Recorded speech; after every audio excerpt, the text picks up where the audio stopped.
Let's see what's good.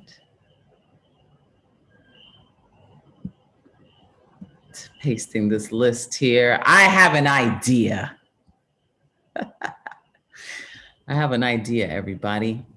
I don't know how you guys feel, but I was thinking, because we have so many great names on the list. We usually only do 25, but I was thinking, you think we could, if everybody could just do a few minutes, like 2 to 3 minutes, we could get like 31 poets. Talk to me.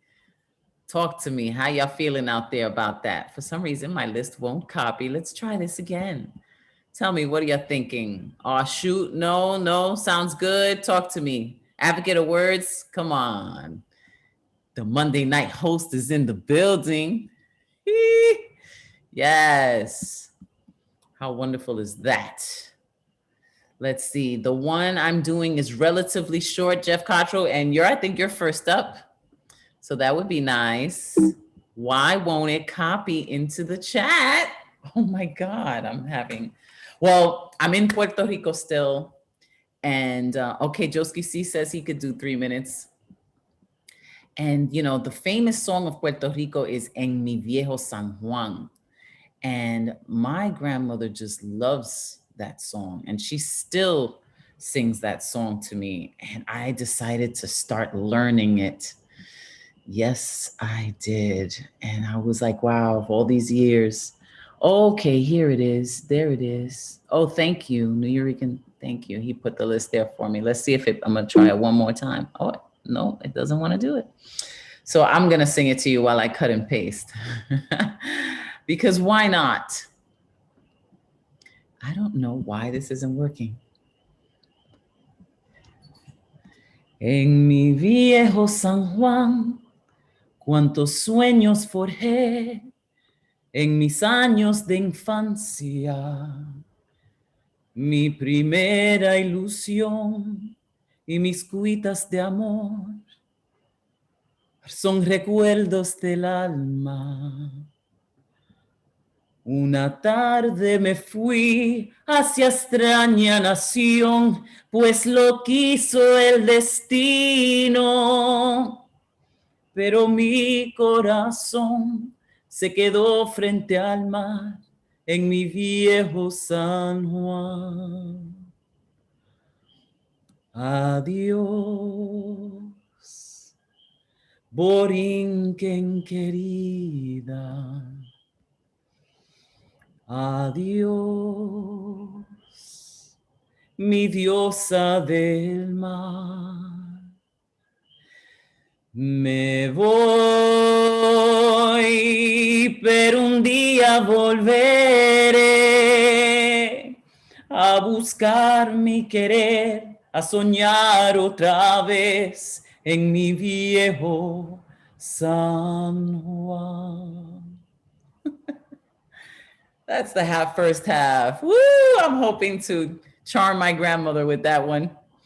So let's get into it. Let's see what's good.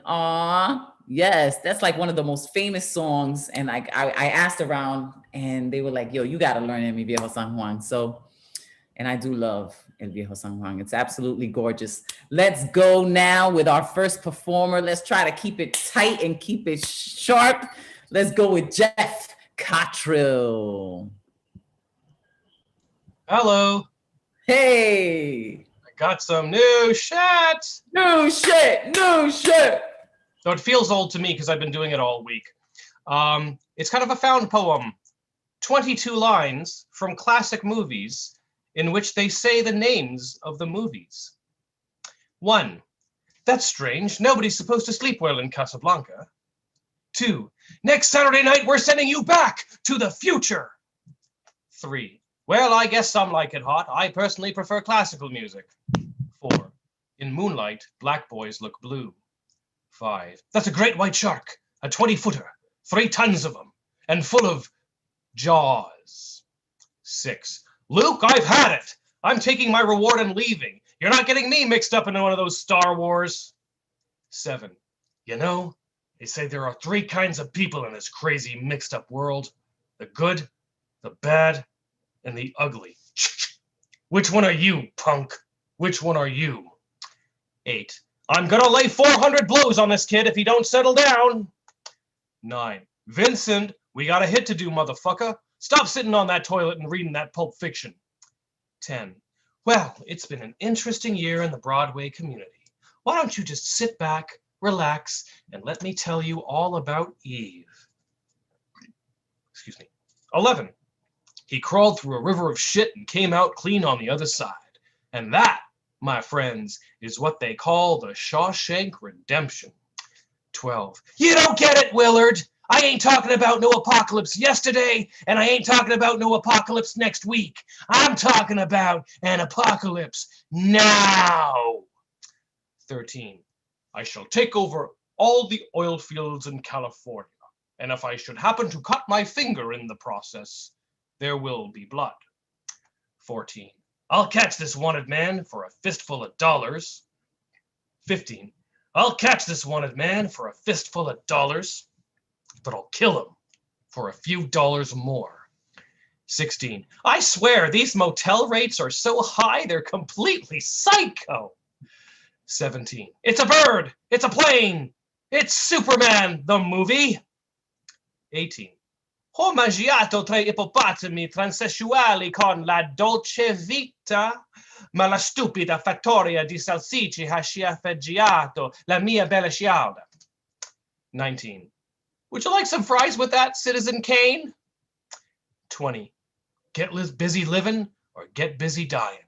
And that, my friends, is what they call the life of Brian. 21. Sir, I just saw Jefferson Smith heading to the train station. Where does Mr. Smith go? Sorry, I didn't catch that. I asked, where does Mr. Smith go? Still can't hear you, kid. Where does Mr. Smith go? Gotta speak louder, kid. I said, where does Mr. Smith go? Why, Mr. Smith goes to Los Angeles to meet the Big Lebowski. And finally, number 22. Forget it, Jake. It's Withnail and I. It was 22 movie lines. All right, Jeff Cottrell took us through Hollywood. All right, thank you so much, Jeff. Put your info in the chat. Everybody, it's jeffcottrell.com, for God's sake, isn't it? Say yes, yes. Okay, so let's see what's good with Philip Curtis, aka Midnight. Let's unmute Philip J. Curtis. What's up, bro? La Bruja. Very stunning. I like the look. Very nice. Thank you. Thank you so much. I know you usually do two pieces and a side or one. I'm just gonna do a couple haikus real quick so everybody can get in as many. Let's do it. Let's do it. Labeled essential. Doubt this flimsy mask protects. We are exploited.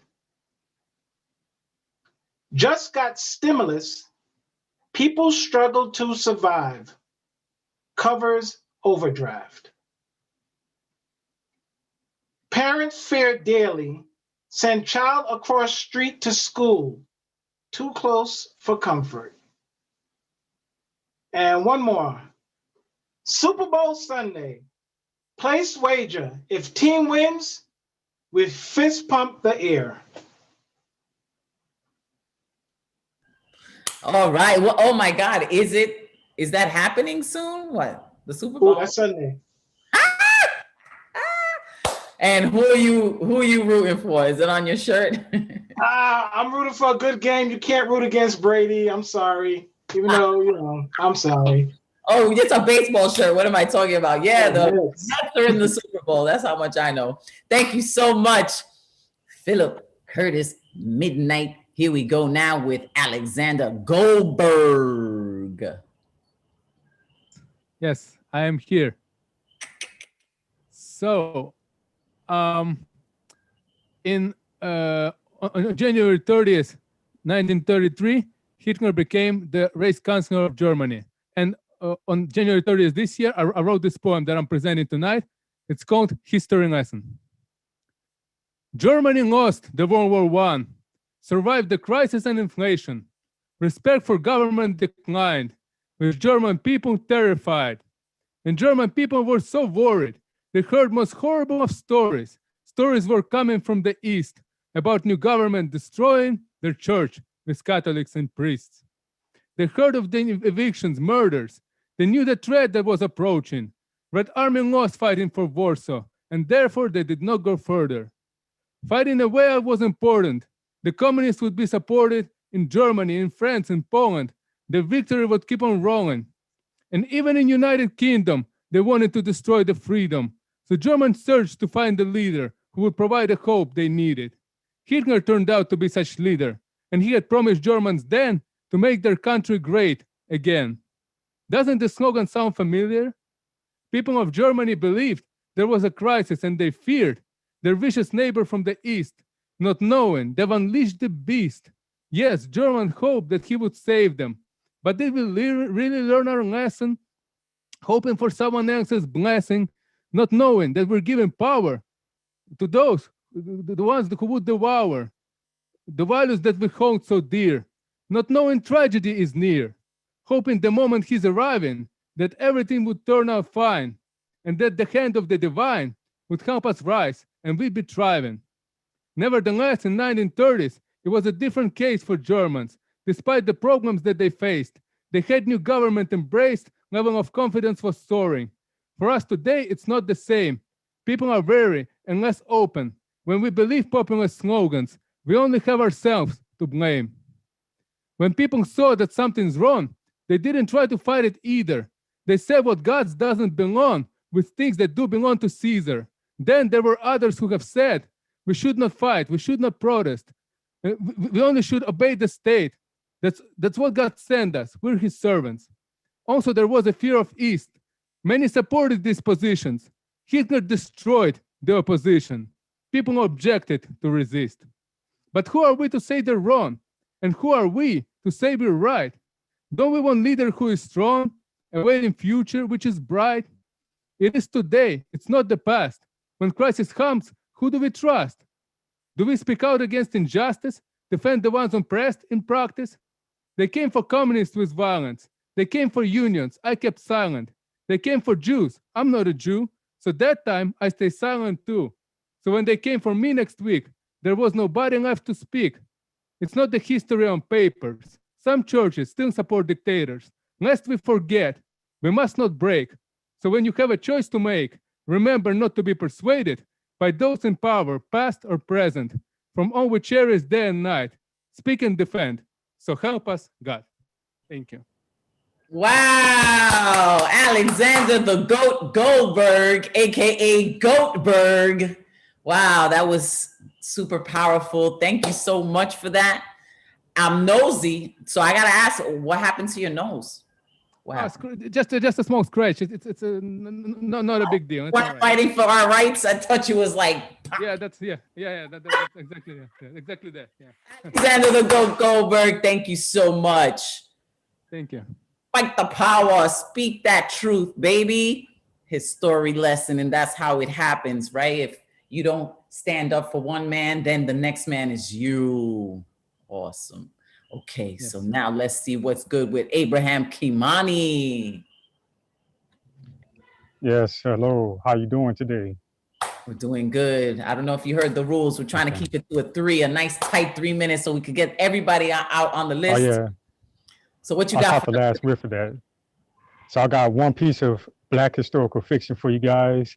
I wrote it about 5 years ago, and it has a lot of movie titles in it. So this piece is called Royal Soldiers. One Friday in Black August, I heard the Panthers sharing tales from the hood about a menace to society who has been up to no good. Huey said in the middle of rush hour, the devil in a blue dress pulls us over with intent to make an arrest. If we do the right thing and fight the power, our bodies will be full of gunpowder. 12 angry white men will convince the judge to hog-tie our hands and feet tightly with cuffs, calling us bad boys in the hood and giving us 3 strikes before handing out a maximum sentence of life. Because the men in black are enemies of the state, the judge said we would spend more than 12 years as a slave. After convicting us of being revolutionaries with dangerous minds, the Terminator vowed to shoot us dead with his lethal weapon, cyanide. I overheard the hurricane saying, regardless if we're guilty or innocent, Black lives don't matter to the man because it's all about the Benjamins. The overseers get paid in full with dead presidents to commit 187s on Black people, whether or not we're convicted felons. White men can't jump above the rim, but they fly above the law on the wings of a Black crow named Jim. So long as the cops are wrapping their arms around our necks, Django refuses to celebrate Independence Day in the Wild Wild West. The next Friday, I attended the University of Higher Learning in South Central, armed to the teeth with papers and pencils to take copious notes throughout the lecture given to the class by the nutty professor who used to work in the big house as the butler, but now teaches a course on the white man's burden with colors. In room 42, Jackie Robinson documented a film on Black sports history, showing Jesse running past Hitler in the race for victory.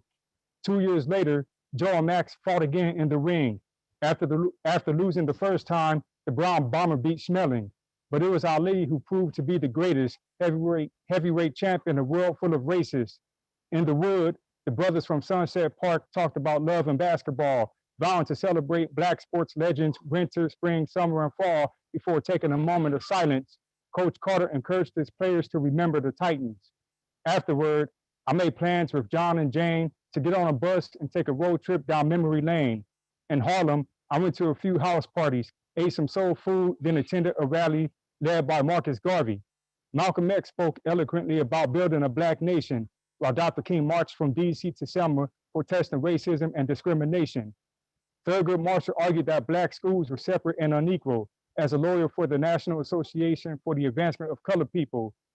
Though this future Supreme Court judge was one of the great debaters, Ruby Bridges and the Little Rock Nine were among the trailblazers who kept their eyes on the prize and never fell off track, making brothers like me proud to be educated and Black. On the Friday after next, I would get on up the night train and ride along the Glory Express with the Tuskegee Airmen and Major Payne to honor Black royal soldiers for risking their lives to jump the hurdles of institutional racism with brave hearts dressed in the color purple. Thank you. Woo! Abraham Kimani. I guess the theme of the night is movie titles and consciousness. I really like Jeff's piece as well, so I had to do that for Jeff. It's perfect. Thank you, Abraham Kimani, ladies and gentlemen. Put your info in the chat, and now we're gonna go with Matthew Marroquin. Hola, hola. Okay, I gotta say some stuff. So I'm gonna try to use like my Spanish speech to get through it all fast. Yeah, bring it. First off, I did a play and Ron was there. Like Ron, one of Ron's plays, Ron Marks, and I've now learned I had to use a prop. I had to use this Metro card as a prop. I didn't know what Metro cards were before this week. Second off, I wrote this in a workshop, so we're gonna go give this out there. Title: Black is more than detail. I just wrote this yesterday. You find that darkness too blooms and sings, the bends of jazz and bops of hip hop. It dances and mixes and moves, for all this originated from the bright souls of those with darker skin. Thank you, those of darker complexion than my own, for creating such beautiful masterpieces that we have now created to the largest spheres of music I hear today, live with today, take with me on this walk of life, filling in the silences, the in-betweens after the leaves fall, but before they touch the ground, the space between sound that we need to make rhyme happen, the seconds in between echoes and the darkness that comes when you blink, the bloodlines of my Spotify and the juiciest apple in their music. The profit is enormous, but the prophets see none of it. The vampires drained of all melanin have sucked up this creation that runs through your blood, and to power themselves, take it and make it their own. Despite it all, I remember, we remember, and we will make it known and drain their teeth of the blood and the time and the work that they've once taken from us of melanin, and you, prophets of your creation and your music and your dance, and let it be known to all who have ears or eyes who can feel the world around them, where these vibes came from and how they came into the creation and how they brought them here and how they brought you here. And we will be like smoke rising from manhole covers and cigarettes simultaneously, bringing those messages to all who smell and breathe, to teach them that in fact, in history, You are the creators. Spread it through the air. The webmasters went missing, but we'll learn their technologies, many being your own, and keep on spreading this word. Keep on spreading your history that was rudely interrupted by vampire abductions from sacred lands that were not meant to be touched by those who suck melanin, interrupted and changed, pieces forgotten, but creation still happening. You are still happening. The bass line now barely booms in the cavity of my chest, but with the beat still growing, this word is still spreading. Soon my chest will rupture and explode the truth to all who hear its music and its dance and creation, your creation. So thank you. Your words that you may not have heard enough of, for your grand contributions to our world. Our history, our society is your history, your society. So thank you, my brothers and sisters of melanin cells that hold so much more than mine. Thank you for your music and your dance and your art and creation. And thank you for existing. Thank you, muchísimo gracias. Thank you, my friends. Gracias a ti, Matthew Marroquin. My Oh. Black History Month. Yes. The arts of Black people who have been creating arts forever, and people have been stealing from them forever, but now reclaiming. Yes, indeed, reclaiming. Oh my God, Black history is world history. It's human. It's like human history. Thank you so much, Matthew Marroquin. Ok, ahora vamos para India y hablar con Unmesh Mojica. Hello. Hello. Okay, I will save time and I'll go fast. Okay, this is the just I wrote 10 minutes back. Allure of the azure sky. Allure of the azure sky asked me to fly high like a skyscraper bonsai. Okay, that was the first one. Second one is called Palmist. Palmist, the fortune teller. The palmist sat on the road wearing old torn clothes, signboard which says PhD in palmistry. He read palms, stories between the crisscross lines. Lines sometimes spoke to him, sometimes scared him, sometimes made him angry, sometimes made him jealous, but they never failed to surprise him. He had a reputation. The sun might rise from the west, but his words, reading cannot fail. Big shots politicians visited him for his advice, guidance. Sometimes he questioned himself, am I the god? Destiny is a flowing river. You can drink it, bathe in it, but it never stops flowing. It travels in one direction, giving you false hope that you are in control, in driver's seat, and then it jumps into the ocean, directionless, rudderless. Sometimes it becomes a beautiful, alluring, vast expanse of water, flooded from bank to bank, calm on the surface with swirling, spiraling currents inside.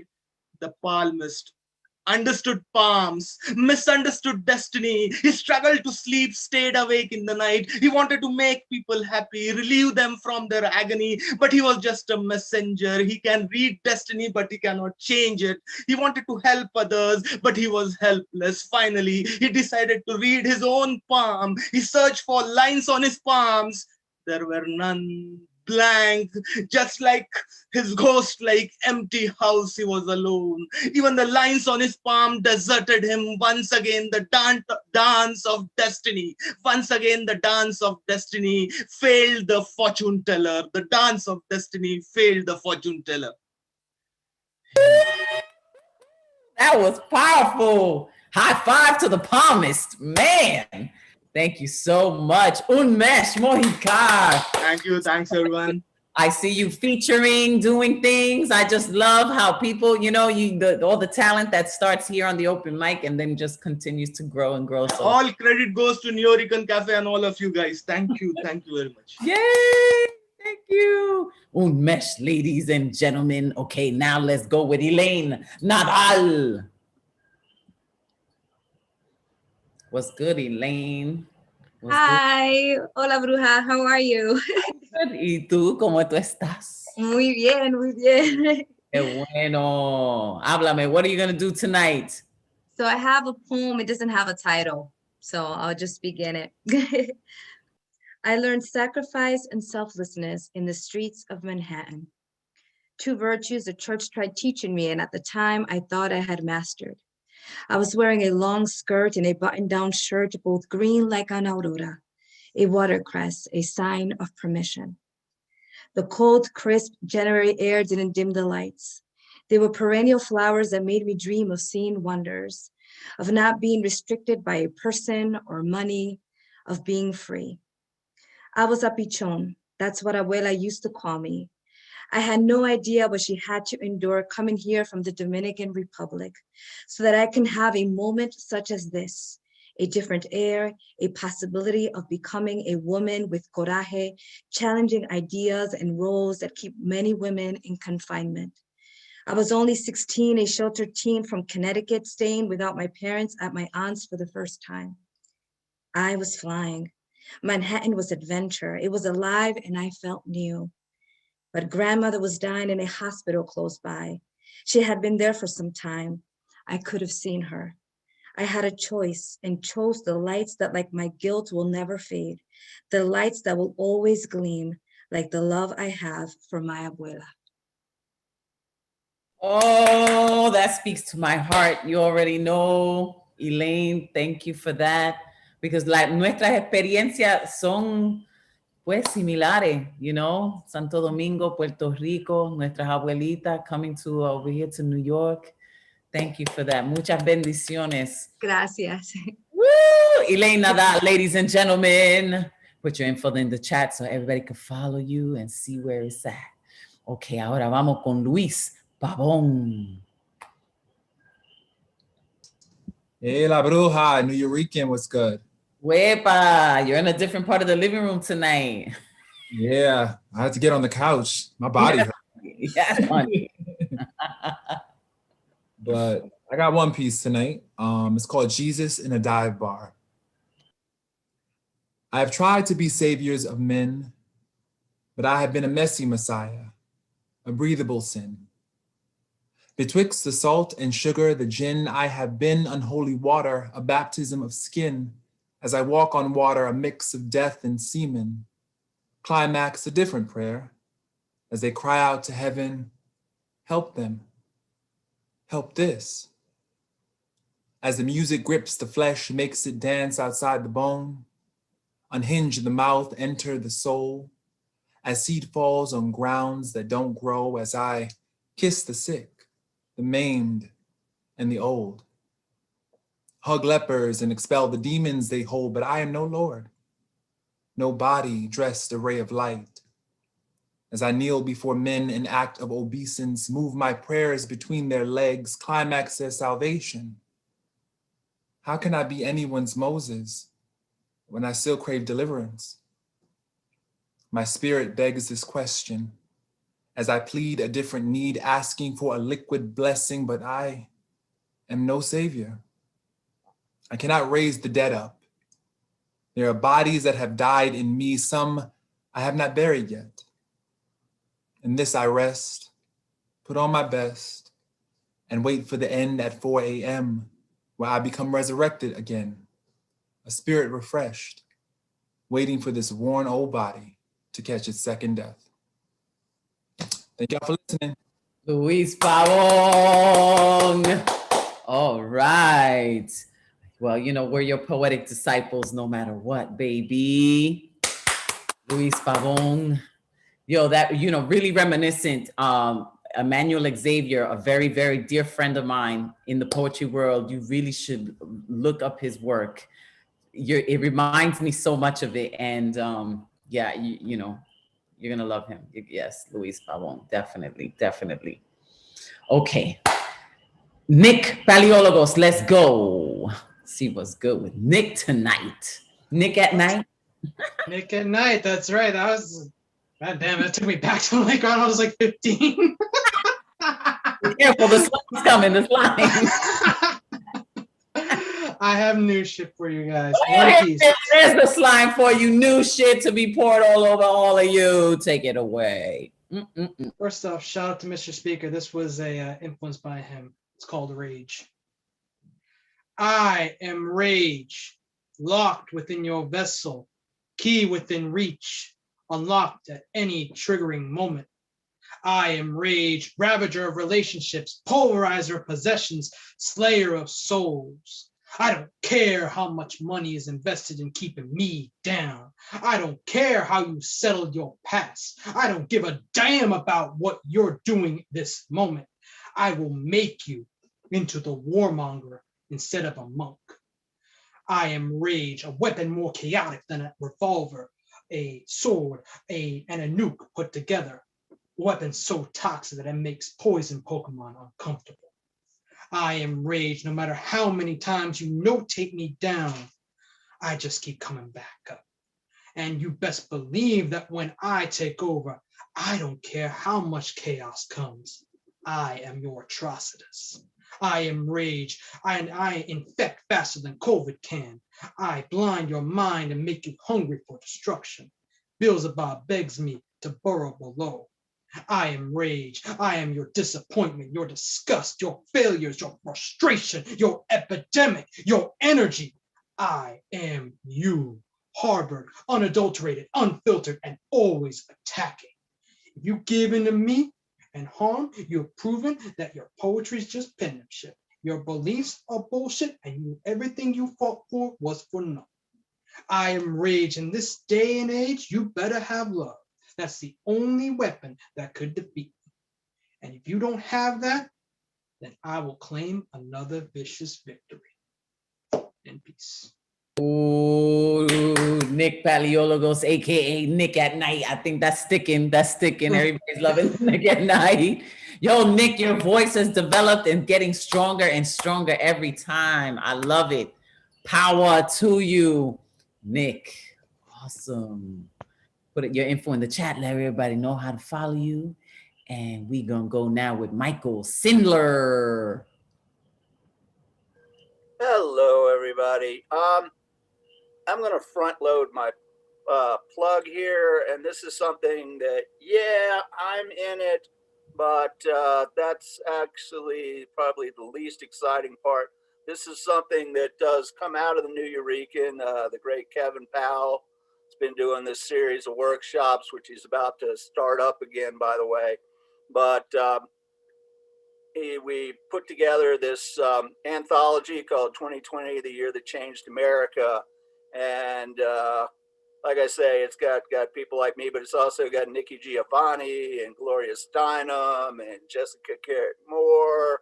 So there are really, really great writers in here. And you can get it on Amazon, but all the proceeds, all of them, like I didn't even get a free copy of the book. I have to pay for it myself. But all the money's going to Urban Word NYC, which is this youth poetry group. So it's a.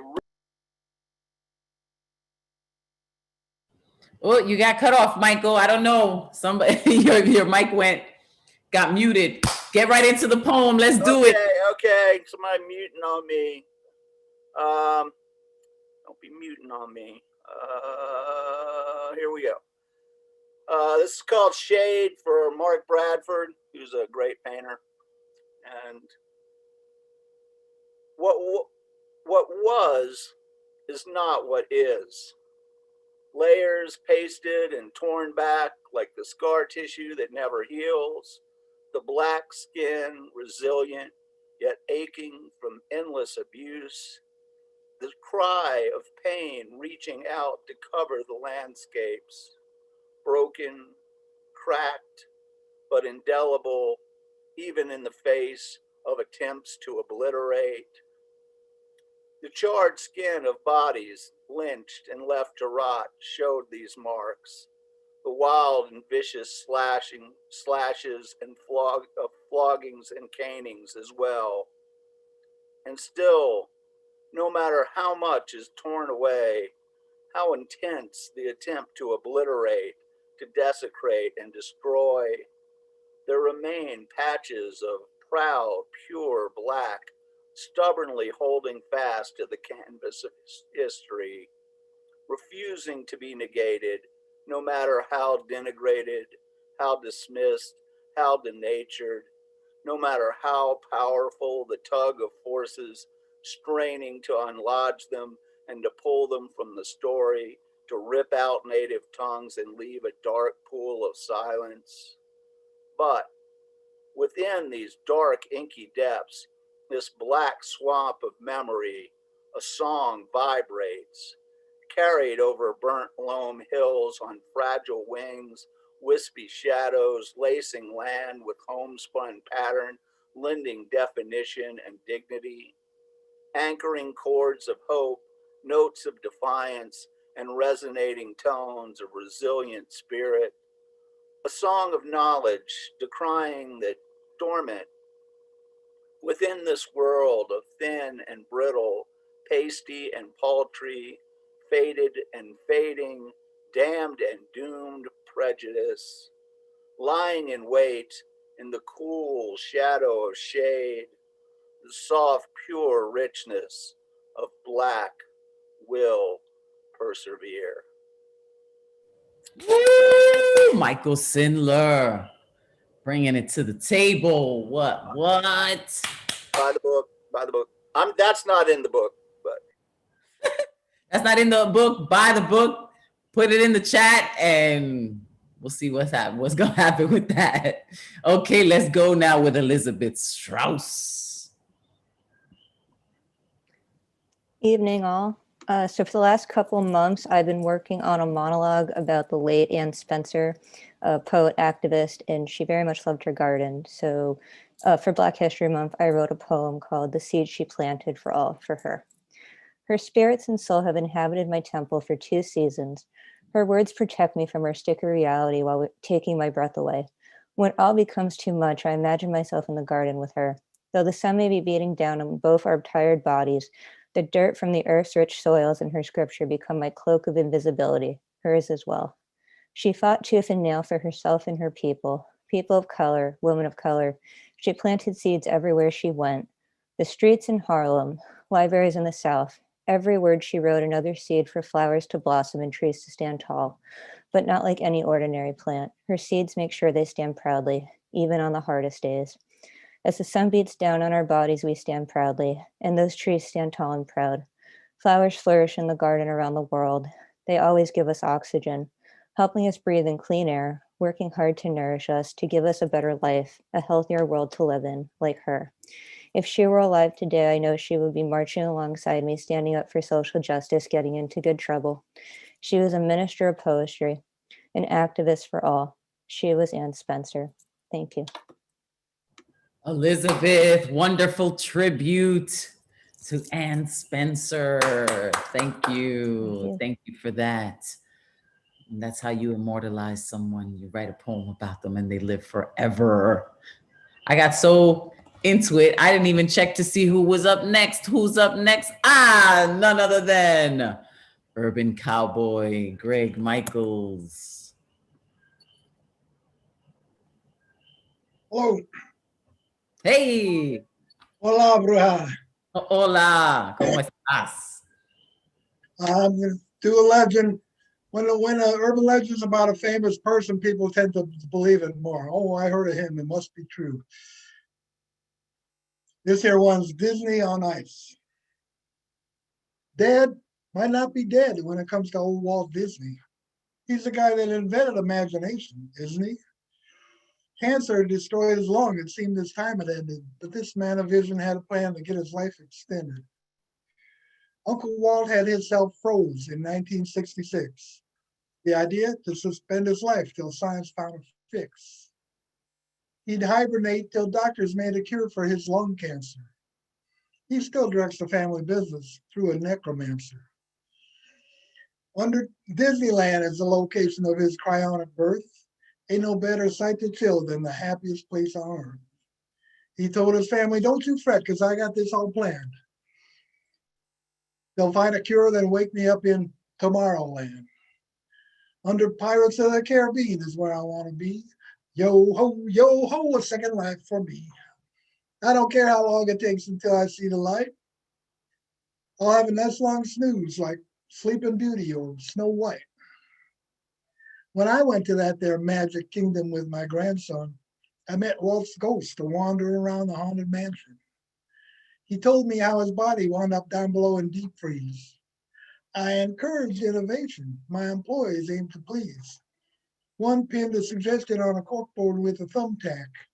That's how we began to plan to imagineer my comeback. Walt said, I see I still bring joy to modern boys and girls. And just like the song, I want to be part of your world. It's a great, big, beautiful tomorrow waiting at the end of every day. And I'm still a kid at heart and I still want to play. When I'm reborn, I just might find myself a new young wife.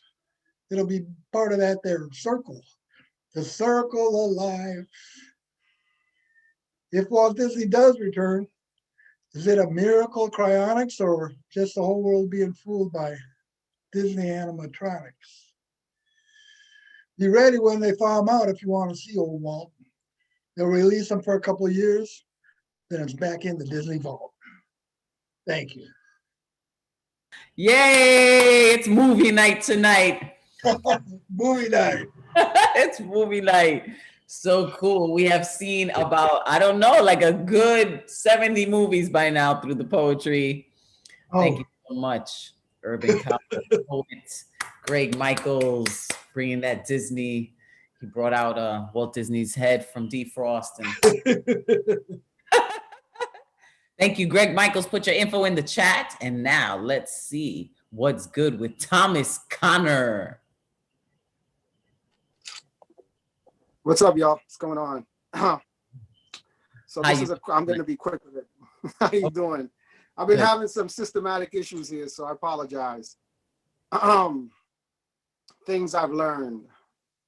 There is strength in vulnerability, clarity and confusion, wisdom and ignorance. To know that I know nothing at all is knowledge attained.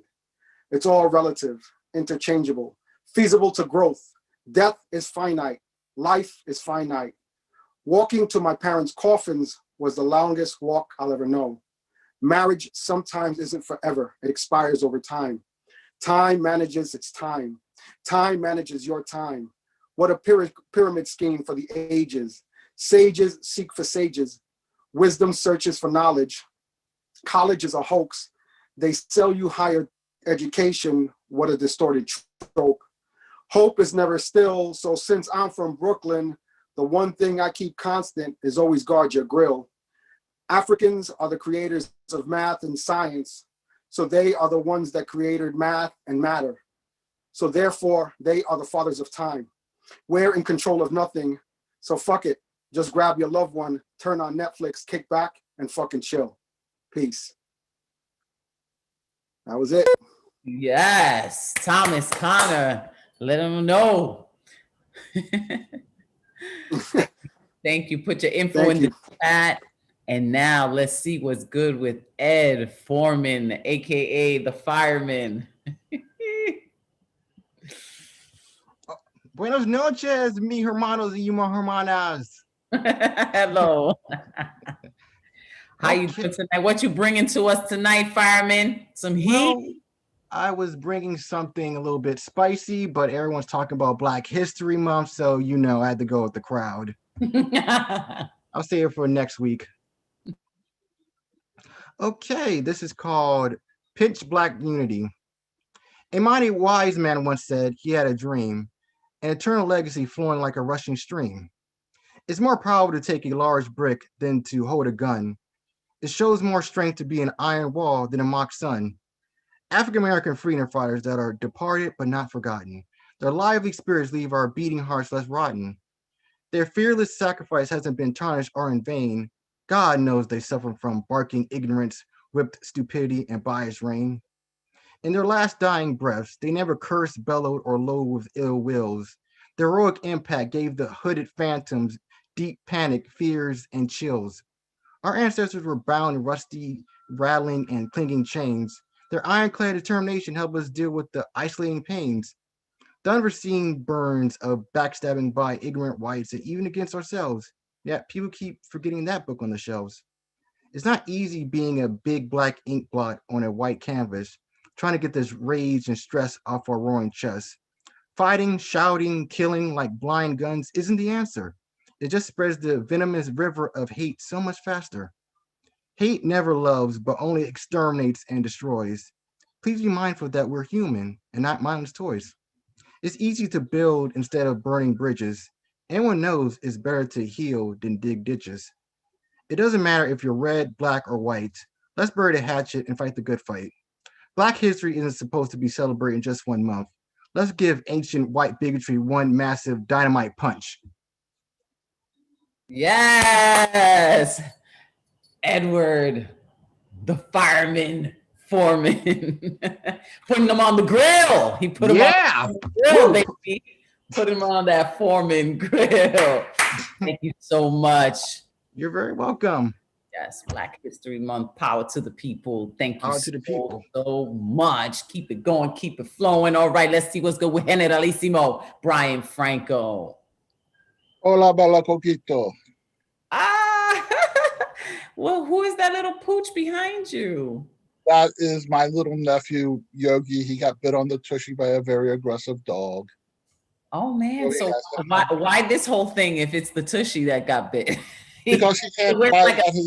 He has to gnaw on his wound. That's what dogs do. So nah, man, he should have put it down like a skirt, you know? Well, who knows nothing. Okay. Bear with me. Here we go. We'll start off, of course, with a haiku. When I get snowed in, I tried to not put off chores I will still put off. This is a very old poem. It's called Checking Out. I was standing in line in a checkout line, checking out the belly button ring on a teen queen on the cover of a teen scene magazine, while the woman in front of me had to get a price check on her rice checks, then tried to cash a check, but couldn't catch a check. The cashier called a supervisor who studied the check, initialed the check, and wrote a little check on the check. Then I whipped out my credit card and accumulated debt, walked to my car, got in, started it, drove off, and hit every red light on the way to the hardware store. About halfway there, I came across a wreck. Lucky I wasn't in it. 2 cops took lots of notes. There was a lady in her mid-40s or so with tears in her eyes as she did surmise her total late 90s Infiniti SUV, while a man in his mid to late 60s stood nonchalantly leaning against his old 88, which didn't evidence a dent because it was one of those tanks built in the 70s. Thank you. And then this is sort of a love poem to a woman who wrote a book of love poems in 1898 named Lurleen Radcliffe, and it's called Kiss. I can tell by your poetry you are a good kisser. I can tell by the way you blink during pauses, the way you close your eyes after certain lines, the way you sigh every time you sigh. You are not a fan of sloppy kisses. No, you are a purveyor of sweet, soft, gentle kisses. Even your hard kisses are soft and gentle. When you bite my lower lip, it tickles. When we kiss, the goddess of silence screams so passionately, Aurora Borealis covers her ears. And though I shall never know your kiss, when I read your poetry, I hear your voice. I hear every breath respects your thoughts and provokes your words to come alive on page and give a sweet, soft, gentle kiss. Gracias. Wow, Generalissimo. That was a sexy delivery, I must say. You brought the heat with that one. Thank you. Generalissimo Brian Franco. I could tell you're a good kisser by your poetry. I wonder what other things you could tell by people's poetry. A lot. Okay, we won't get into that. Maybe next time. That's in a whole other poem. I know you could tell what kind of lover someone is by how they dance salsa, but that's a whole other story. Let's go now with Deanne Hill. Hello. Hey, nice to see you back. Yes, thank you. Nice to be back. I'm just going to get right into it. This poem is called MAGA Bullshit. So I'm in Walmart the other day, minding my own, being out, enjoying being out and about on a rare, warm, and sunny winter's day. Just meandering around, people watching. There's a few things I know I want to buy, but I'm in no hurry. Now, I should point out that I'm dressed in jeans, a hoodie, black Nikes, and a backwards native ball cap. Pretty much my way of dressing every day. My style, my comfort zone. And dun dun dun, you guessed it. I'm walking through the hardware section and I hear it. I knew it was coming. The inevitable fucking dykes. Goddamn dykes think they can do everything a man can do. I look over to see, yeah, you guessed it, an older white man with his MAGA hat on, John Deere t-shirt, sounding just like the literal bullshit on his boots smells. And in that very second, I have two choices. I can let loose with an expletive-filled tirade against homophobia and asshole men like this guy, or I can respond in a different way, a more poetic way. So I chose the latter. No, sir, I do not think I am a man. I would not want to be someone so insecure, someone who is as fragile as their masculinity. Hell no, I am not a man. Someone who is taken aback by a woman doing a task as simple as shopping, who thinks women are only designed to receive his seed, who can't see past his own fucking penis to understand that he is a dying breed. No, I don't want to be a man and do things that a lot of men do. Treat women as anything but equal. Abuse and terrify women like you think your comment did to me. Absolutely, I don't think I am a man. I don't want to control women's bodies and rights, giving no shits how they feel or what they want or what is in their best interest. No, I don't think I am a man at all, because you see, God, I have more testicular fortitude than most men. I mean, God made man small enough to fit in tighty whities, but she put mine on my chest where a 36C struggles to hold all of this testicular fortitude in. Mine have fed children, gave them a safe place to lay their tiny heads. What do yours do besides swing between your legs and sweat or rule your other head? No, being a man does not interest me at all, but being a woman who loves women do. Being a woman who loves, being a dyke who cherishes women does. Being a woman who is self-sufficient to take care of her own shit does. Having the testicular fortitude of a woman does. Being a voice for all women does. So tell me, sir, why would I want to be something as simple as a man when I can be a fucking dyke, which is so much more? Thank you. Yes. Wow. Thank you so much. Testicular fortitude, I tell ya. You gave it to him. That was so, so good. I don't know. I automatically go into like Shakespearean. I heard your poem, but in Shakespeare, and you were like screaming on homie, and you were like, Testostocles, I am. Dichotomy. I don't know. And I will give you a testicular lobotomy. Okay. Thank you. Here we go. Paul Conqueso's not here, so we're going to go straight with Cinda Lawrence. Hey guys. Hi, you guys are digging deep tonight, stripping the layers off. So great. Great to see you. This is called The Quiet. Some of my favorite days are when boring is pleasant. No thought of before or beyond, only of present. It's not a new effort, living simply for now. The question becomes not if, but how. The world of today is like none other before. We're living in limbo, a new kind of war. I imagine those who've seen battles much worse, but it's hard to relate when this is one's first. I sit over here with a roof and a phone while you're over there completely alone. I have food and a job and an internet line. You have not a scrap, not even a dime.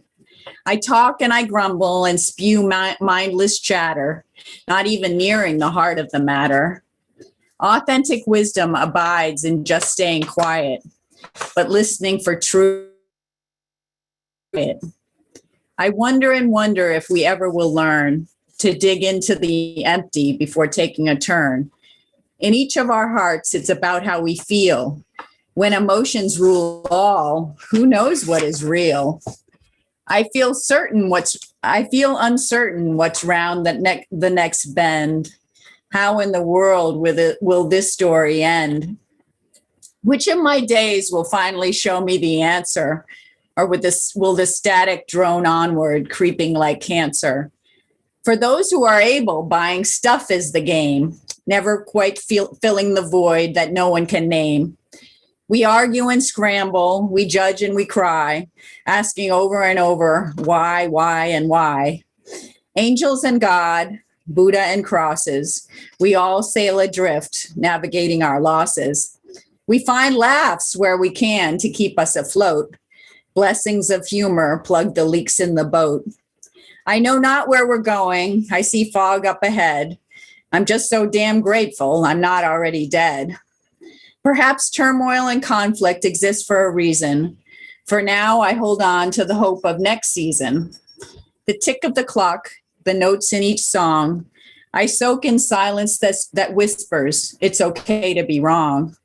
The more that I witness, the less that I see. I only know this, in the quiet, I'm free. Woo, Cinda Lawrence. You're like the Emily Dickinson of the pandemic poets. Oh, nice. Thank you. I wouldn't go that far. Thank you, my love. Thank you all. Mwah. With Cinda, she got her meter down. Pow, pow. All right, now let's go with Maureen Medina. Hello, thank you. Hello there. Okay, 1 second here.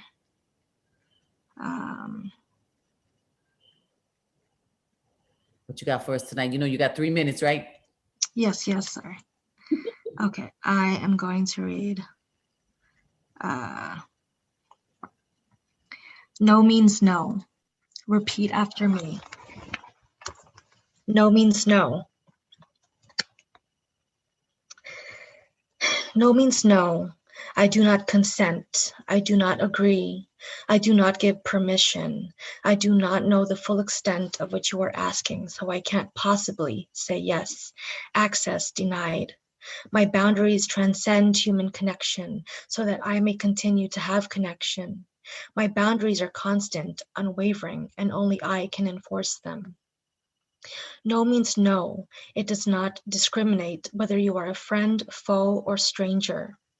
No means no, and it's not just about sex. Assault comes in many forms, like manipulation, coercion, and microaggressions. It's invisible, it has no odor, no taste, but it is ever present. It knows you well, better than you know yourself. Assault happens when they can't or won't take no for an answer, when they take advantage of the kindness of a stranger, or worse, a loved one, when they disagree with a choice made against their will, a choice that wasn't theirs to make, when they abuse the words "I'm sorry" as much as the person they say it to, when they fool them once, twice, robbing them of informed consent. Because you think you know them, you think you know what you're saying yes to. That is assault, it is cunning. When our naivete has us saying yes to a life we could never imagine, not even on our worst days.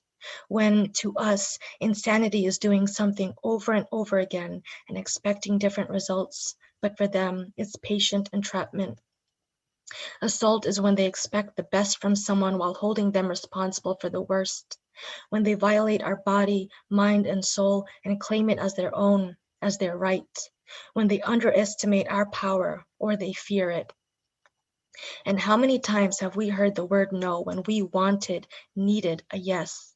How many times have we been honored when we said no? Assault is a pattern of behavior. It is repetition. It is controlled, contained, and conniving. It is gross disrespect of one's free will. It is the assumption that no is not an option. But sometimes no is the only answer I have. It's the only answer I can give, the only weapon I can wield, and I'm learning how to use it often, freely, without explanation. No. Thank you. Thank you, Maureen Medina. Laying it down, letting them know no means no, you know. Well, yeah, we live in patriarchal rape culture, and you know, for women, that toxic masculinity is like pollution, and it's in the air that we breathe. So difficult, but thank you. It's poems like that that bring the truth to light. So power to Maureen Medina. Ahora vamos a seguir aquí with Daniel Olson. Thank you. Thank you. Can you all hear me well? Can you hear me?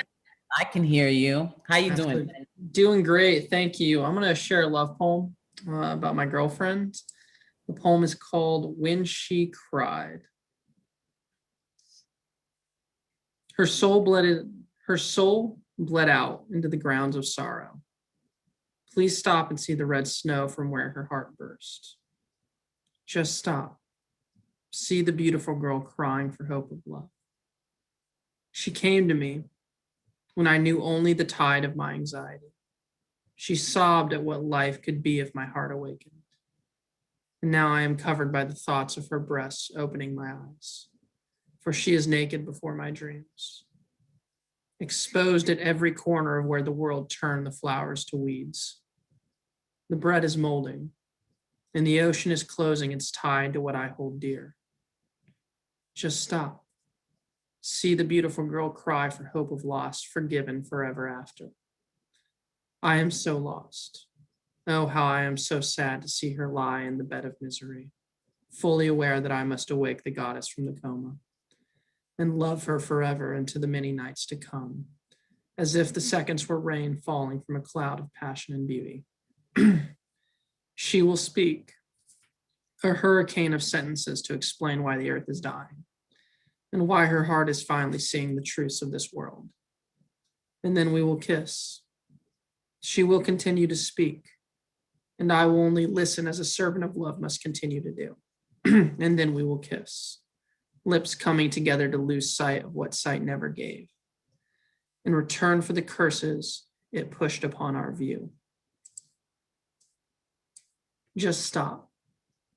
See the beautiful woman shaken by the lost and the loved. She can see the spirits. I can only hear them in her voice. And they talk to her of when compassion was pure for the poor and the perished. The spirits keep the knives from her wrists and the pills from her throat. The throat I caress to make her eyes grow wide when she knows she is finally home from the blizzard formed by the blood of lost paternity. And she can see the spirits. They talk as if the grounds of the earth are still young with the love of past women. And men are finally obedient to the feminine soul singing for the lips of the loved that are finally collide. So the winds may stop tearing down the houses of the deceased couples. Just stop. Hear the whisper of the goddess bleeding her subconscious onto my mind. I will die. Oh, how I will die knowing she is here in my home, with my thoughts, for there are some mazes that are meant to consume our fear. With my hands, for there are some bridges that must be gripped without hesitation. With my servitude, for what am I, if not a cold traveler listening to her soul bleed out into the grounds of sorrow, so the soil of my earth may grow what green medicine she needs to live on as a beautiful girl crying for hope of love, for hope of what tomorrow's spring may bring. Thank you all. Daniel Olson with that love poem celebrating the goddess. Where do you live, Daniel?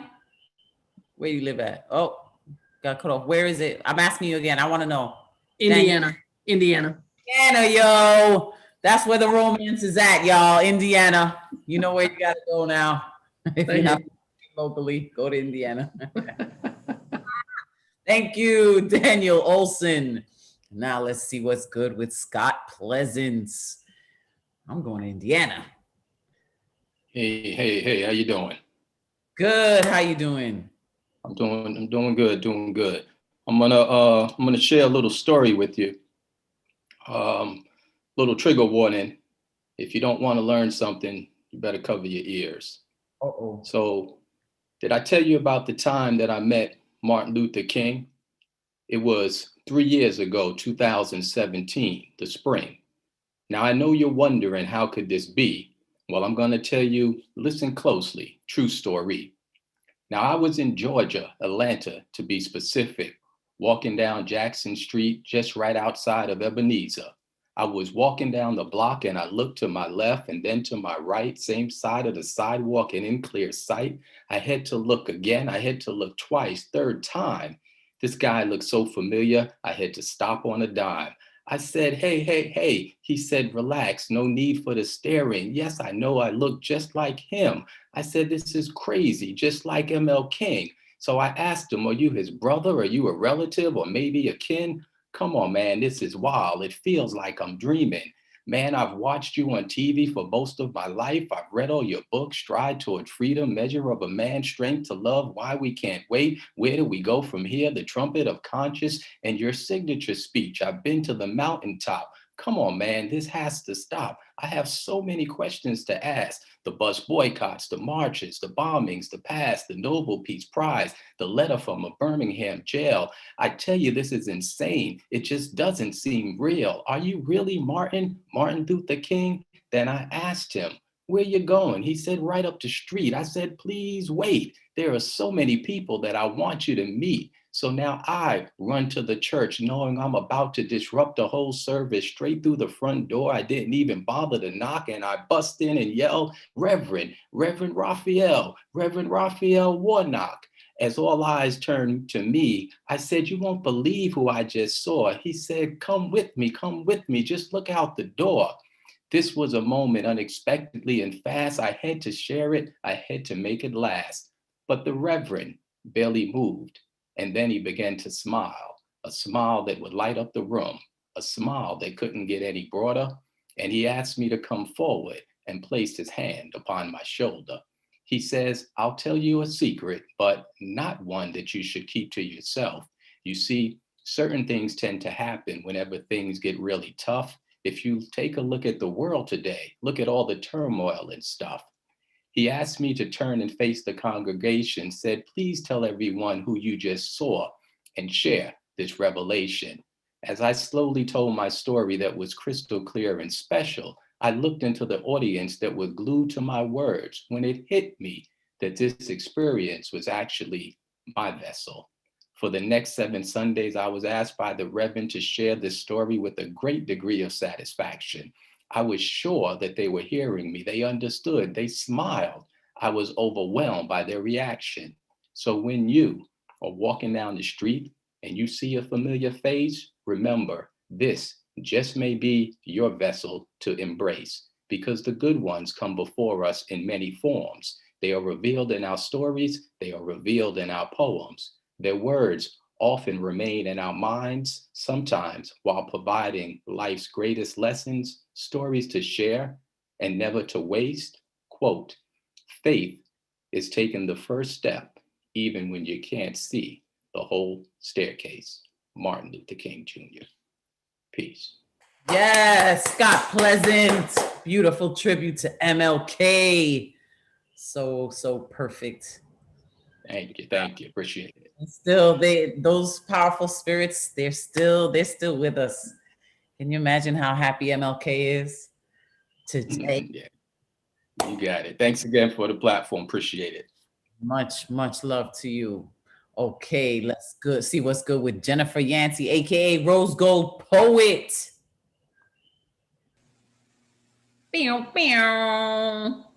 What's good, Rose Gold? There? I'm good. Hi. Let's go and get to it. Okay.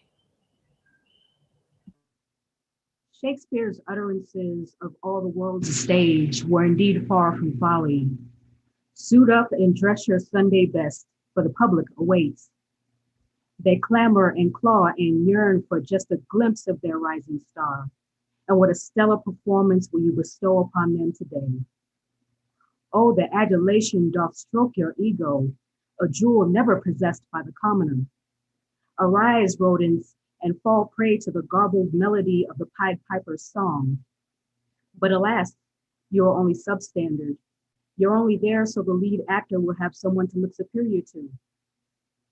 Does it please you, jesters, to play the role of coons, that you clutch at your ribs, starving because you feed from his scraps, gut aching from such slim pickings? Well, bow down, bend over, step and fetch it, and let the show begin. Quickly, before you miss your curtain call. Make it good. For my dollars, I expect to be entertained. With cast and crew assembled, ready to perform, I shake with anticipation, but shudder at the delight of those simple enough to beat a path where wise men dread to tread, which is why I remain at a safe distance in the nosebleed section for my refusal to join in at recess. I'm not hurt. Rest by choice, I don't partake in your reindeer games. You don't know, I've got the choice seat. Act after act, they show no mercy. You dance, croon, and swoon in search of the highest bidder, while your soul begs for clemency. Evidently, you left your self-respect staring back at you in the mirror. From the moment you set reality packing, you lost your identity. You dove into that almighty pot at the end of the rainbow. Now there you sit, flicking the flecks of fool's gold from underneath your fingernails. But let the theater be your playground. Bask in the limelight that dictates your personality, cradling it like a newborn babe. But beware when the bow breaks and see if anyone will be around to break your fall, as I lean over to the next guy and say, I knew him well, Horatio. Thank you. All right, Rose Gold poet, bringing reference to Shakespeare. I mean, I love Shakespeare. I do, because I was forced to. Okay, let's see what's good with Easter Poetic Desire. All right. Such a great night of poetry, so let's keep it going. This is a new piece. I wrote it because of the inspiration for Monday night's history theme. To start it off, there's a 6-word memoir I can put with it. Domino effect matters. Change alters chapters. This is called Domino Effect Matters.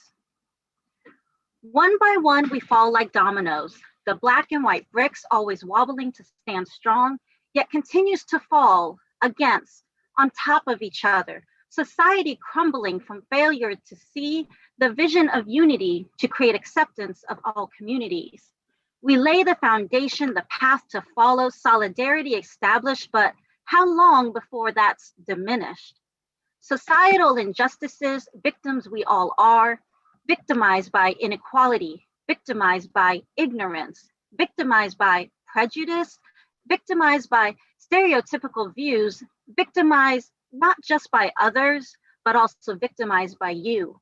You yourself, a victim of your own pride, a victim of your own hate, a victim of your own implicit biases. Each of our actions affects those around us. Hate begets hate, love begets love. The golden rule always applies. So why does discrimination still seem to arise?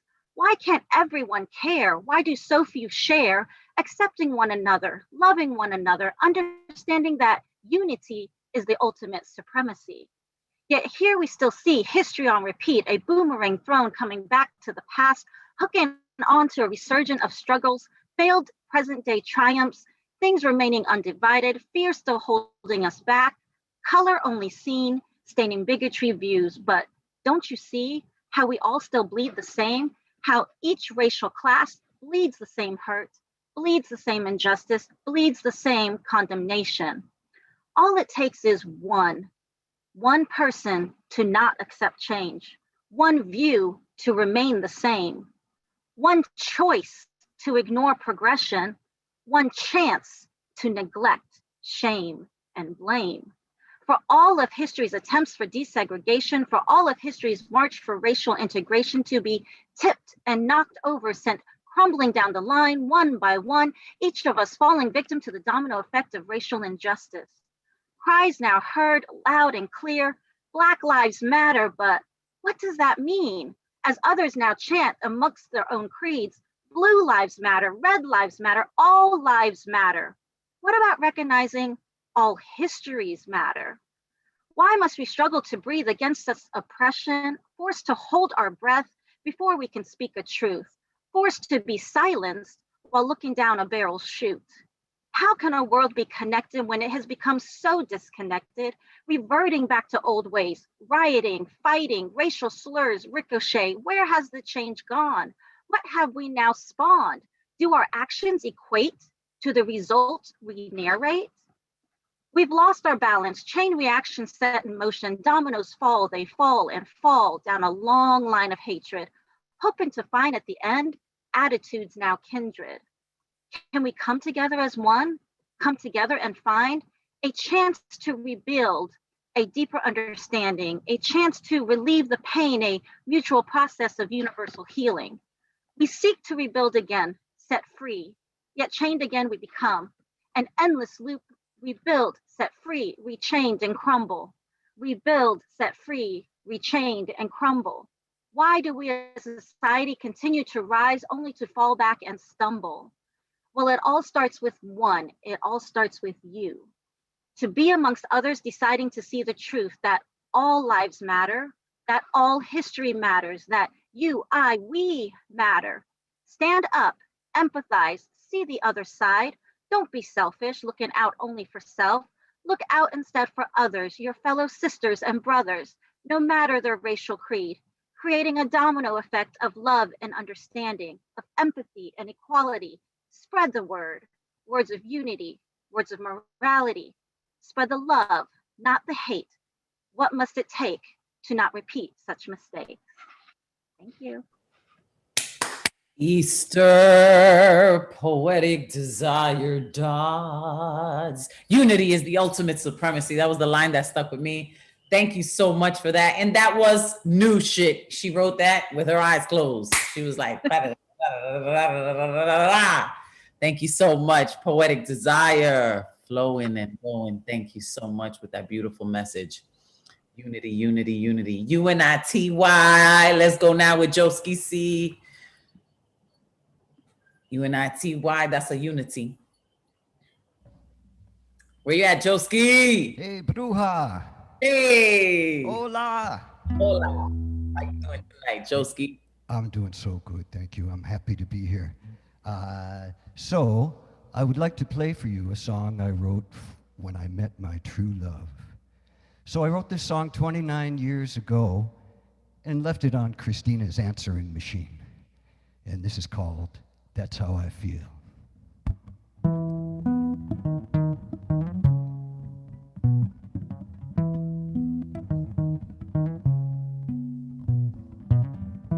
Done my share of drugging and drinking. Maybe I've done some of your share too. I've done enough lying around thinking to solve the problem or two. Well, lately it's been driving me crazy, so that I don't know what to do.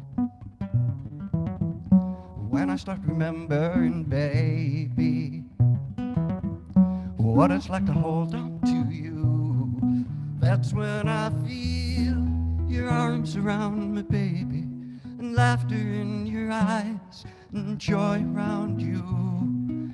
That's when I feel as though the world is whole, and so my soul is open, as though this could be real. That's how I feel.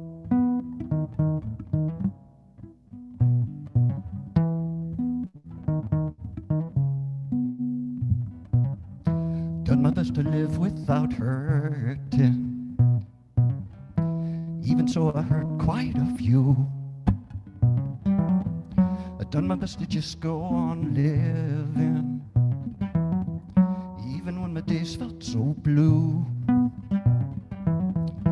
Maybe I may not be deserving of these feelings coming to me. I can feel emotions unnerving, rocking like the waves on the sea. That's when I feel your arms around me, baby, and laughter in your eyes, and joy around you. That's when I feel as though the world is whole, and as though my soul is open, as though my heart can heal. That's how I feel.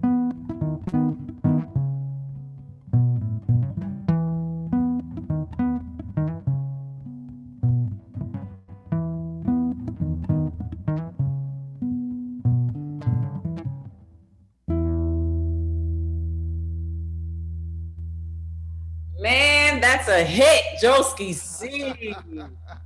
Ooh, that's how I feel. Oh, that was a bop. Everybody loved it, Joski C. No wonder she fell in love with you, and you're still together after all these years. Hey, Bruja, it worked. It worked, baby. It Yes. worked. Oh my God. That was the Take best a move I ever made in my entire life, right there. Take a lesson from Joski C, everybody. Never Yeah. underestimate the power of music, the power of poetry. Oh, yes. And the power of beautiful intention, of pure love, that goes a long way too. That really is what is the glue. Joski C, everybody. Thank Much you, love Bruja. to the Much love to you. lovebirds of the pandemic poets. Okay, now let's see what's good with Elise Vercella. Hello, everybody. Hi. Okay, keeping with the lovely theme, the lovely mood that Joski just gave us, I'm going to share a little love pantoum. I've been taking a class and we started on pantoum, so I'm trying something new. So this is new shit. It's untitled. Here we go. When the mud fills my soles and becomes a bed of unknowing, remind me of where I was going.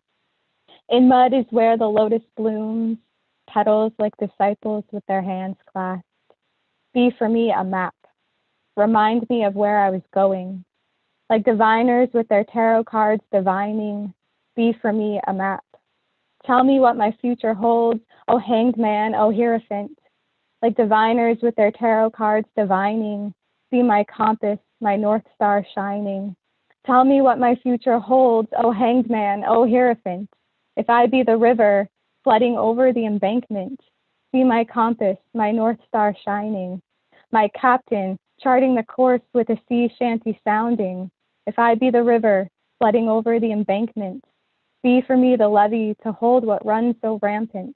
My captain charting the course with a sea shanty sounding. If the hurricane comes, I know you will keep us from drowning. You are the levee that holds what runs so rampant. The shipwrecking parts of me survive triumphant. When all my storms show no signs of slowing, when the mud fills my soles and becomes a bed of unknowing, you remind me how to make an umbrella out of your rest stop map, that in mud is where the lotus blooms, petals like disciples with their hands clasped.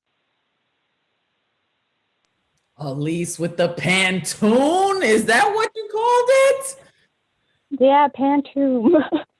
Pantoon. That's some Learning new forms. Give it up to Elise with the romantic structured poetry. You killed it, girl. You did it. Much love for Elise. Giving it to ya. Okay. Now, let's see if we can hear from Neil. Is it okay? Can you go on? Because we're going to go into, we're going into the waiting list. And Bill Elkins isn't here. Neil is in the room. He says he's 81 years old, was forced to retire, and started singing 3 years ago. He has a great voice. So let's hear it. What's good? Let's unmute Neil Grossberg. Let me see if I can get the introduction here. Oh, well. There he is. Yeah. Hello, Neil. Hello. Well, I'll wing it. This is hopefully Old Man River. Hopefully, I'll make the colored person complain. Colored folks work on the Mississippi. Colored folks work while the white folk play, tolling that boat from the dawn till sunset. getting no rest till the judgment day. Don't look up and don't look down. You don't dast make the white boss frown. Bend your knee and bow your head and pull that rope until you're dead. Let me go down to the river, the sea. Let me go down to that old can't remember the word. Let me came to that with a hole in its hearted. That's the old stream that I long to cross. Old Man River, that old man river, he don't say nothing. He must know something. He just keeps rolling. He keeps on rolling along. He don't plant tares. He don't plant cotton. And them that plants them are soon forgotten. But Old Man River, he just keeps rolling along. You and me, we sweat and strain, body all aching and wrecked with pain. Tote that barge, lift that bell, get a little drunk, and you'll land in jail. Ours get weary, I'm sick of trying, I'm tired of living and scared of dying. But Old Man River, he just keeps rolling along.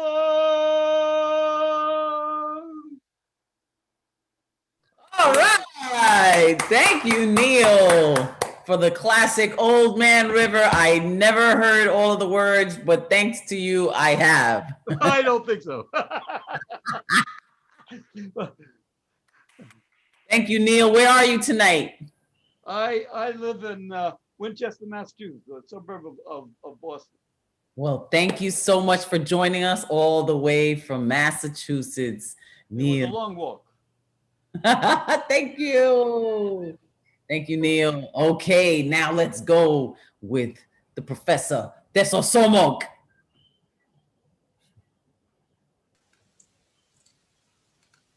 Hey there, ready?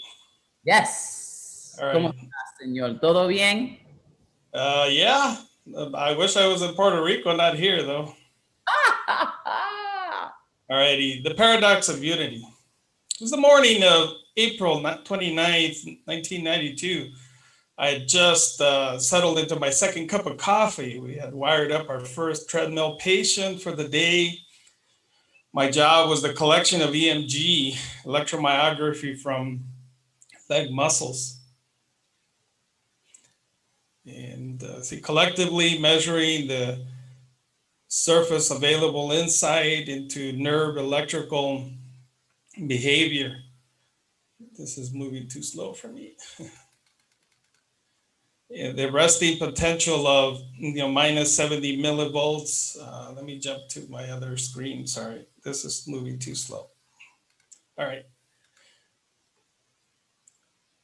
My job was the collection of EMG, electromyography from leg muscles, collectively measuring the surface available and insight into nerve electrical behavior. That resting potential at minus 70 millivolts with valence negative sodium negative ions and potassium positive ions.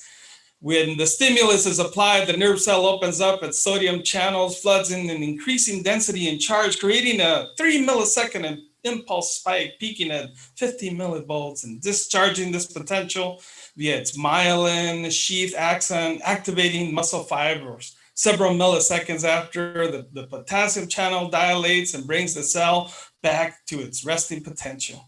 The clinical atmosphere was broken with the squawk on the overhead lab speaker. The security informed us that the mass uprisings had broken out through LA. There were fires and violence. We were all ordered to go home and shelter. The whole west side of LA poured into the transportation arteries of the city. We found ourselves in a blood-clotted city, a cholesteric phase city. It took me 7 hours to drive 18 miles, not including the anxiety and panic of the situation.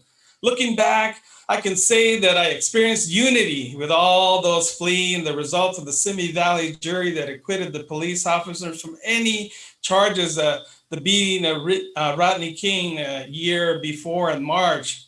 If you're struggling with the reasoning of the all majority white jury, you're not alone.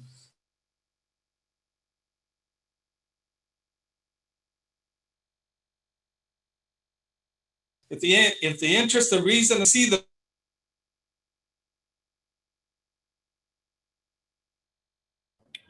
first paradoxical failure, while the Hegelian paradox is tautological, meaning self-referential, we're asked to embrace reason as conceived by reason as a process of thought that includes the differences determined by the understanding.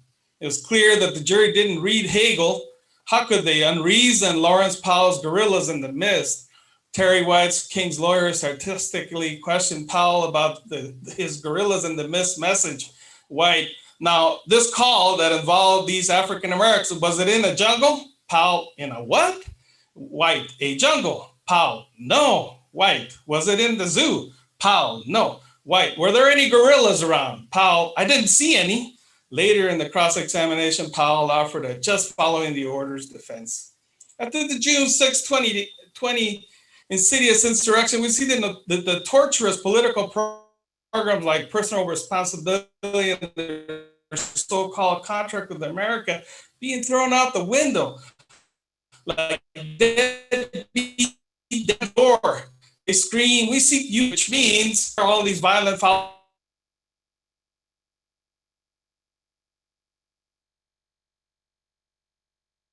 of ours that are liable to do any tautological, la Hegel's unity of difference, using language against itself, is meant to intimidate. This is the logic of fascism. There is no cooperating with mayhem, no trying to get along, no concessions, no meeting you halfway, no negotiating with rabid dogs. You see, the social surface potential polarized when those channels become highly differentiating, causing social impulse responses. And only when you balance them do they get to a resting potential. I remember the old South Central woman screaming when she was being interviewed after the uprisings. You see, these people talk about unity. What they're really saying is you ain't in it.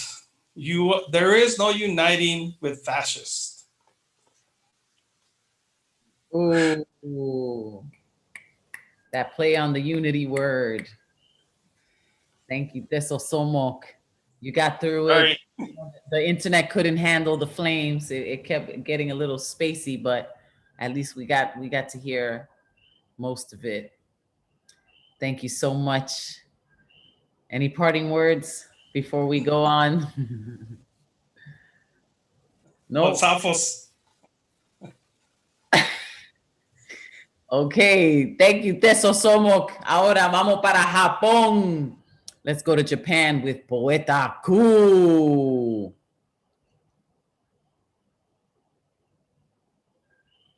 I'm asking to unmute you, Poeta. Are you there? Yeah. Can you hear me? Yes. Thanks so much for having me. Yes, I'm eager to hear your work. Yeah.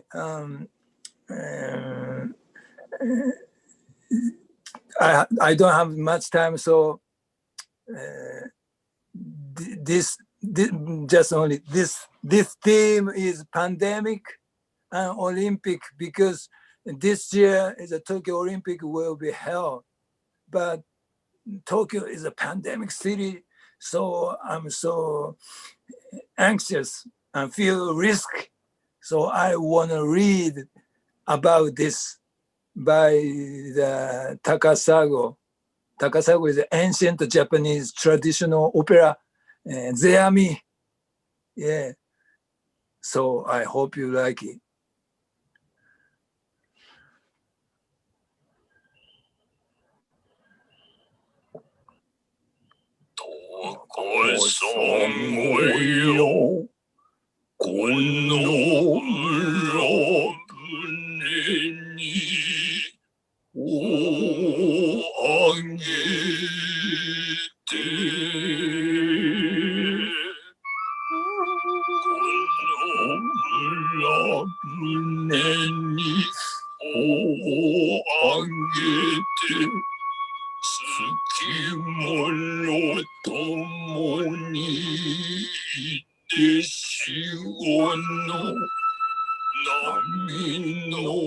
わちの島影よ遠くなる炎大きすぎてはよ隅の上に月にけりはよ隅の上に月にけり高砂や高砂や高砂や高砂や高砂や高砂や高砂や高砂やどこそごやりエクサパネはそうこの裏ぶれにどうあげてキャプテン ask for この裏ぶれにどうあげて stop events closing schools 月もよともにいいでし set up the cluster task force の網のあわじのしまか get convict the by the HO のうなるおのおきすぎてたやすみのえに月に get 100,000 infect Tokyo やすみのえに月にけり We arrive at the infect site the weakest thing at home and longer Papa Mama is so happy the virus is breathing a golden campaign the government never ever done don't have a sense of the crisis how many have to die the people realize it's like the world again the terrible to the show where will we go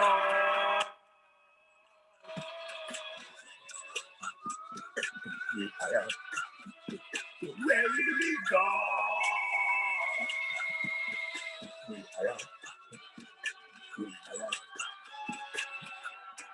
どこそこよ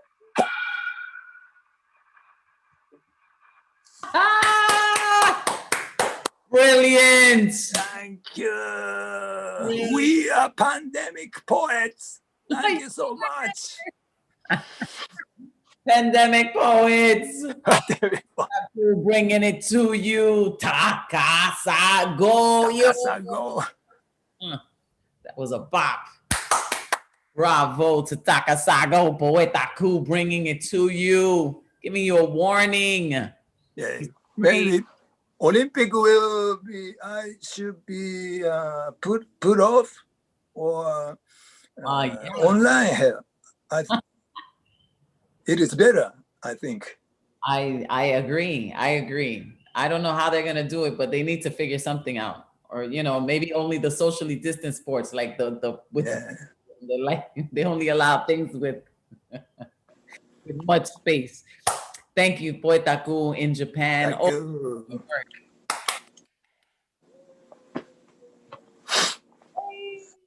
Okay, so we went to Japan, and now we're gonna go into my hood of the Boogie Down Bronx. Closing out for the night, we have Rosalind Diaz. Hey guys, I'm so glad to be here. I'm gonna dive right into this one. I wrote it a few weeks ago, but I couldn't make it on, but I'm here today, so. It's called Better Tomorrow. 2020 begged the question, when will this all come to an end? If that's too much to ask, can it come to a halt? No one's yet, I'm sorry, but it's no one's fault. Just when we get to digest one thing, the next spoon of nasty is being shoved down our hopeless throats lessons. Silence can be just as poisonous as a difference in opinion. Foundations aren't always safe to build on. We must not be afraid to destroy, rebuild, and rewrite our own now and make our future generations proud because they deserve to read better history, her story, our story, one of revolution, an era where errors were written out by the ink of the pens in our founding fathers' hands. We admit we were never whole, started off faulty and broken, but had the courage to begin again, slate wiped clean. We're just getting started. Recently, with tears of joy in our eyes, we saw promise. The possibility that our little girls can run the country or change the world, or both. Here we are, flawed, drained, and tired of the same old shit, but that's just it. After this, we will never be the same. And a girl can begin to dream again, hopes. We were a step closer to what we should be. Maybe now the words across our money will ring true.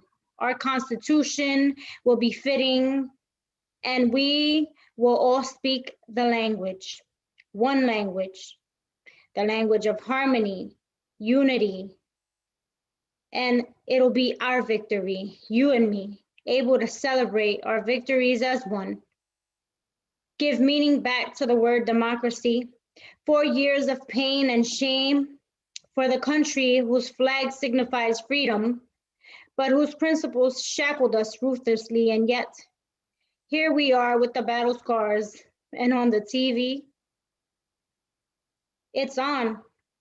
And we're able to feel just a bit more limitless and free, hoping this is the beginning of the healing process for everybody, for a better tomorrow. And poem. All right, Rosalind Diaz came up in the end with the positive message. Interesting, the word unity brought back again. So it was like we had movie theme, love theme, and unity. And you came right in alignment with it all. Thank you, Roz, always for repping. Thank you, guys. I love you all so much. I've missed you. Thank you, thank you, thank you. Repping the boogie down, repping Boricua, repping womanhood, repping genius. All right. So that's everybody for the night. We got to hear so many wonderful talents. I hope you enjoyed it.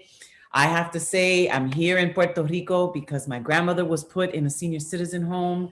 She got her COVID shot today. Today was the first day of her COVID shot. And, you know, when I heard that she got it, I was happy, but I also felt this funny drop in the pit of my stomach, you know, and I just think about all the people that lost loved ones to this pandemic and, you know, that weren't able to get a vaccine or have that chance of understanding what the sickness is. But I wish you all health and abundance and joy.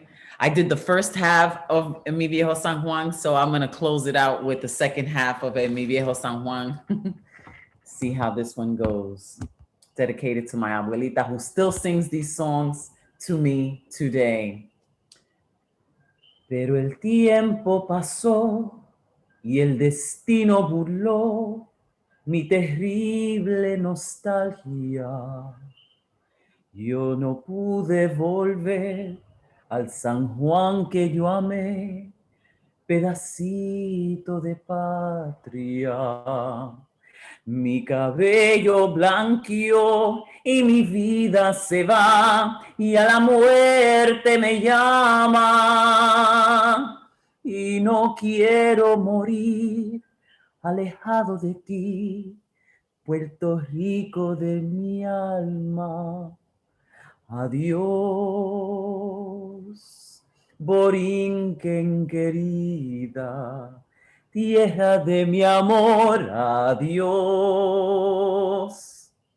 mi diosa del mal, mi reina del palmar. Me voy, ya me voy, pero un día volveré a buscar mi querer, a soñar otra vez en mi viejo San Juan. Muchas gracias, todos mis queridos poetas, my pandemic poets. Woo! All of you, I love you. Desde mi viejo San Juan al mundo. Peace. New Eurekan Poets Cafe, Bruja hosting Thursday night online open mic. We did it. Mucho amor. Stay safe. Till next week. Keep writing, keep writing, keep writing. Woo! Yes, yes, you did it. All of you, all of you. Much love, much love. I'm telling you, if you don't write it down, you're not going to remember it. Thank you, Joski C. Thank you, Teso Somo. Thank you, Nick. Thank you, everybody. Midnight, Roz, everybody. You did the damn thing. And you guys inspire me so fully. Thank you, Elise, for that patung tung poem. I can't even remember the damn thing, what it was like, patung tung. Giving us structure. I need to take that class. I love to learn something new. All right. I think our New Eurekan Poets Cafe guy, I don't know if Chris is still awake. I might have put him to sleep with my song. But we could close out now. We could close out unless anybody has any funny thing to say in the chat. We be getting it up in the chat. If you're not getting into the chat, you're really missing something. Yes. Oh, I see Xanadu was in the building. I'm sorry I could not call you up. But unless, let's see. Chris